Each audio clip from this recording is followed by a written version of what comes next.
all that, does anyone have any questions about any of that data? I know it was a lot to take in. It is sad. Yeah, it was kind of heart touching, especially, being a teacher and being able to see that and want to provide for, the students the best way I can. So I did look over it a little bit, and one that stuck out because I love anchor charts in my classroom.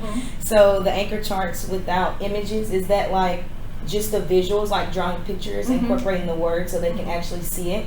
Okay, Absolutely. that one just kind of stuck out to me. Yeah, absolutely. And that was something too that I observed is most of the anchor charts, like I would say it was probably like some were 50% had images, some were like 30% had images. So it wasn't like consistent. But if it's just a bunch of words up there for someone who can't read English, they're not gonna use it. Okay. So everything ideally would have an image or be student created. So based on that and the research and everything that you guys learned, is there anything that you think we could apply that would improve closing the gaps between our emergent bilingual and monolingual students? I think definitely, like you were talking about, coming up and having some training on some EV strategies, on our PSYOP training. And today, the training that we are doing this afternoon is comprehensible input. So it's the visuals along with the words and making sure that there aren't more visuals than words, because sometimes the opposite is just as bad. Having too many pictures and not enough words to go along with it. Because they need to be able to connect it the needs two. the connection. Okay. And as we are not a bilingual school, direct translation of materials, full translation is actually not what we're supposed to be doing. So because So we not are allowed, or we should It's not the model that they should be using. I know for two particular students that I can think of, it's happening more often because that's the way that the teachers are. Right. We can get something that we can know that they are understanding. right. Because a lot of it, from what I'm seeing, they're understanding, but they don't have the English to give it back to the teacher. Right. So they know what's happening in class. They just can't. They understand the concept of whatever they're teaching in their own language. They just can't. So Produce would it they in be English. allowed? So the research suggests that translanguaging, where they're able to write it in their language, and then so they have their ideas there, and then they can go back and translate it later. Would that be something that is allowed? Yes. Okay. The problem comes in with the instruction. Right. Like the teaching itself. For instance, we don't have any staff members who speak Russian. Right. We cannot provide any sort of instruction in Russian. We have to provide instruction in English using The EV strategies. strategies. Right.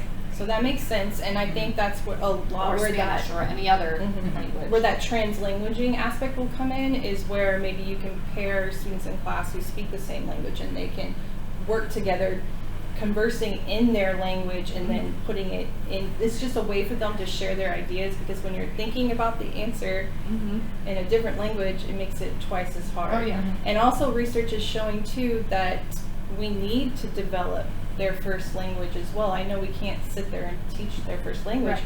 but if we have them forget their first language, it's actually going to hurt their second language development. Yep.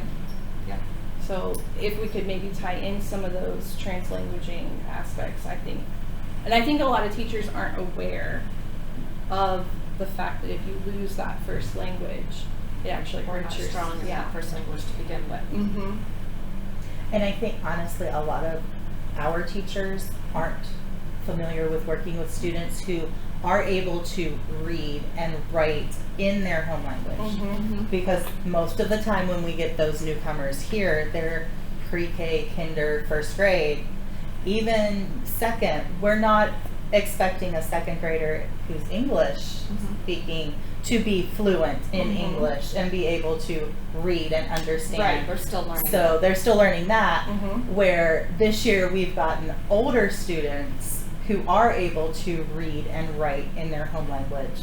And I think the strategies of like leveraging that language to help them with the English we're not as familiar with how to do. Our self-reflection and our Mhm. feedback for Okay. our work during our collaborative research team. Mm-hmm. So I first wanted to talk about our team Yeah. and in what ways did you feel like we were able to collaborate and how did we support each other? I think we all brought something different to the table.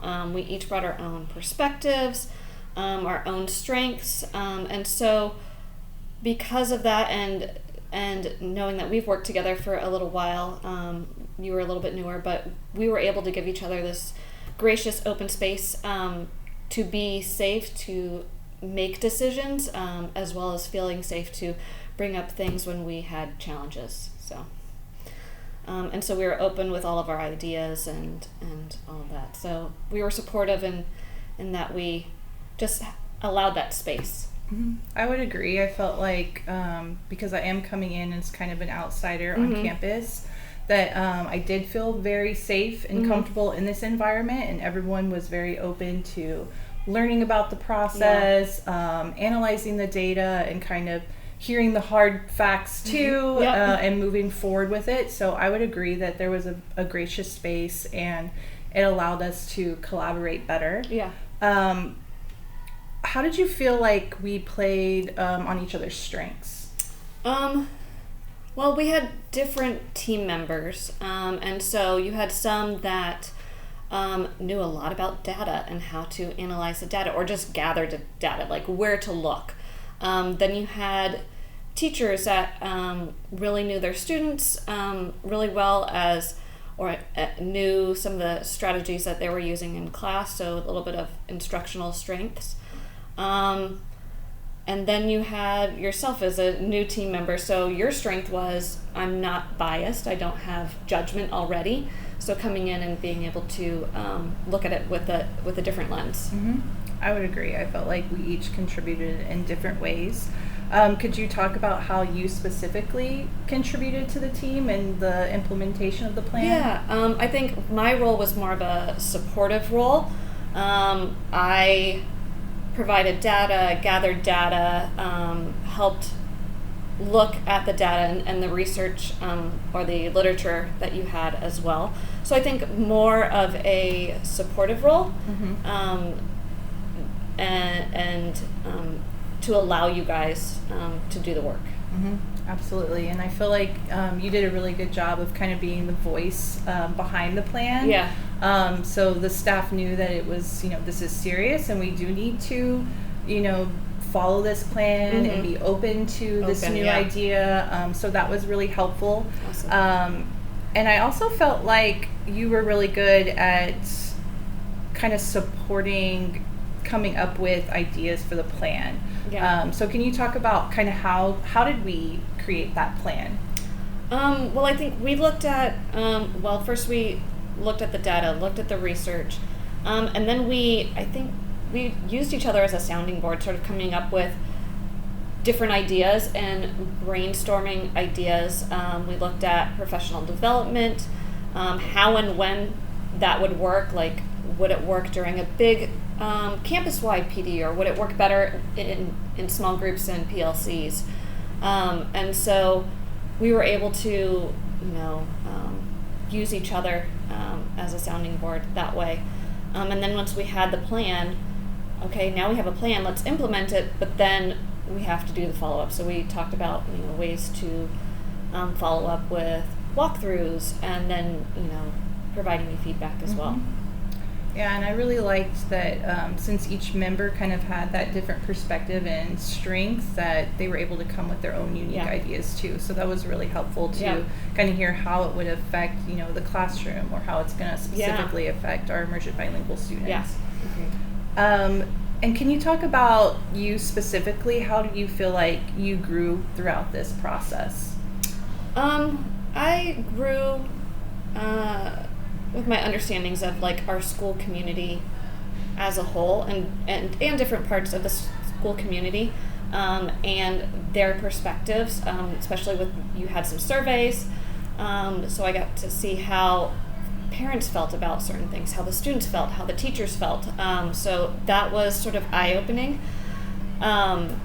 which then sort of in turn makes me want to think about our school culture as a whole, and learning about our school culture and how to improve that, because of looking at all the different people's perspectives. Yeah, it was really helpful I agree. I feel like I personally grew as well because I was able to not just see the teacher's perspective, which I was more familiar with, Right. but the parents and the family's Yeah. perspective, which is Yeah. something that we don't often get to hear from. Right. So that was really insightful for me, Yeah. and just kind of understanding where they're coming from and the importance of listening to the various stakeholders that we have here. Right, and specifically, we were targeting a specific group. So sometimes when we do surveys, it's, parents as a whole, but we were really being specific and targeted here, and seeing how one specific group felt about school and everything else. So I thought that was a little bit different than what we've normally done in the past. Yeah, and it definitely helped with the creation of our plan too, Yeah. because we were able to see, okay, well, we really need to, we heard from the parents that we need to do this, so we're gonna, implement that. So that was a really good way to help create the plan, I think. Yeah. So in the future, how do you see collaborative research teams being implemented on campus?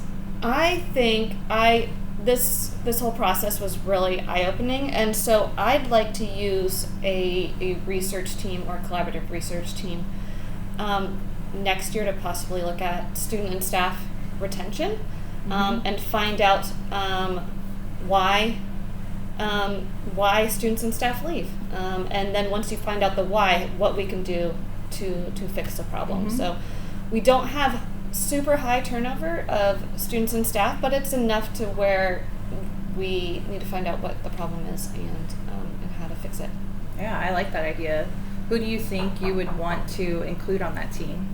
A variety of stakeholders. So if I'm looking at staff turnover, definitely our staff, and then including HR, I think, in it as well as admin, and possibly former staff.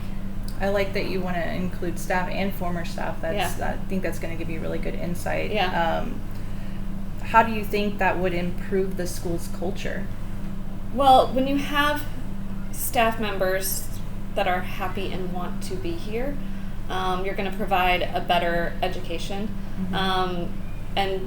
and staff that want to be here are going to work hard for you and for the students.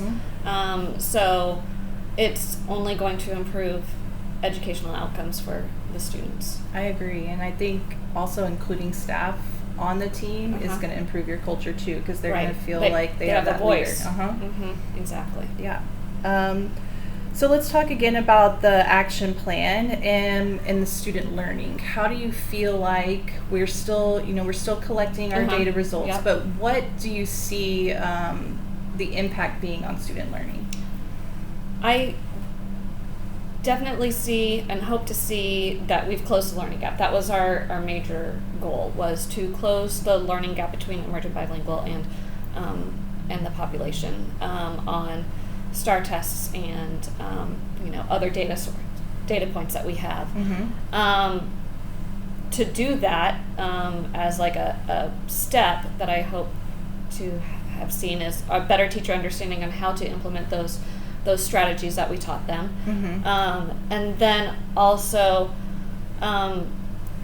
end result, students feeling connected to our campus and a part of our community, and them wanting to be here. And if they feel connected and they want to come to school, again, educational outcomes, academic achievement will increase. Yeah, absolutely. And I think it's going to go back to that culture aspect too, where it's going to improve that relationship. And like you said, just being excited, enthusiastic about being at school, which will improve our academics too. So I am excited to see those results and find out if that's what happened. What part of the plan do you feel like has been the most important in closing those gaps?